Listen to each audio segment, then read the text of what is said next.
Welcome back to the channel. Today we're breaking down the explosive tensions growing between the United States and China, the renewed pressure on Iran, and why the Strait of Hormuz matters to every major economy on Earth. The world's energy system runs through narrow corridors like this one. When tension rises there, oil markets react, shipping insurance spikes, naval fleets move, and leaders start calling emergency meetings. So in this video, we'll explain what triggered this latest standoff, why China is being accused of indirectly backing Iran, what Project Freedom means, and how this confrontation could impact the next phase of global geopolitics. Why Hormuz matters. The Strait of Hormuz is one of the most strategically important waterways in the world because it connects the Persian Gulf to the Arabian Sea, making it a critical passage for global oil shipments. That means any disruption there can immediately affect energy prices far beyond the Middle East. If ships slow down, reroute, or get threatened, the effects are felt in Asia, Europe, and the United States almost instantly. That is why the current situation is so serious. This is not only about regional security. It is about the stability of the global energy system.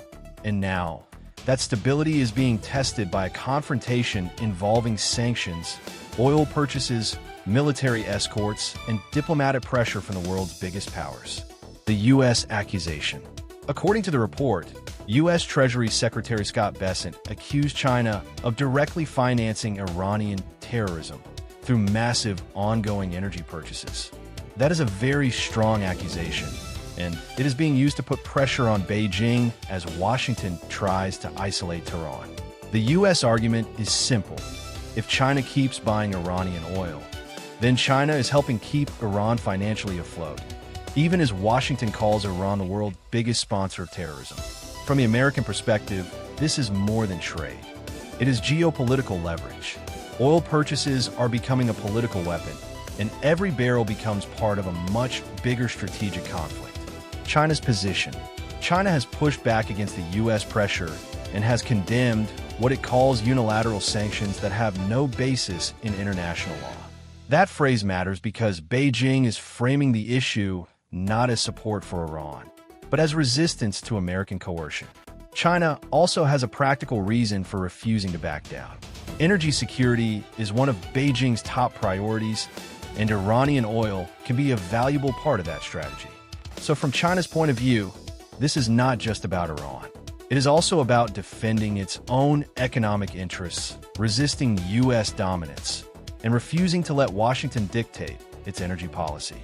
Project Freedom explained. Now here is where things get even more dramatic. Washington says it has launched Project Freedom, a massive naval escort operation designed to keep ships moving through the Strait of Hormuz. The message from U.S. officials is clear. The United States, not Iran, controls the Strait's security environment. That is an important signal. It tells the world that the U.S. is prepared to use military presence to protect shipping lanes, discourage escalation, and reassure allies who depend on Middle Eastern energy.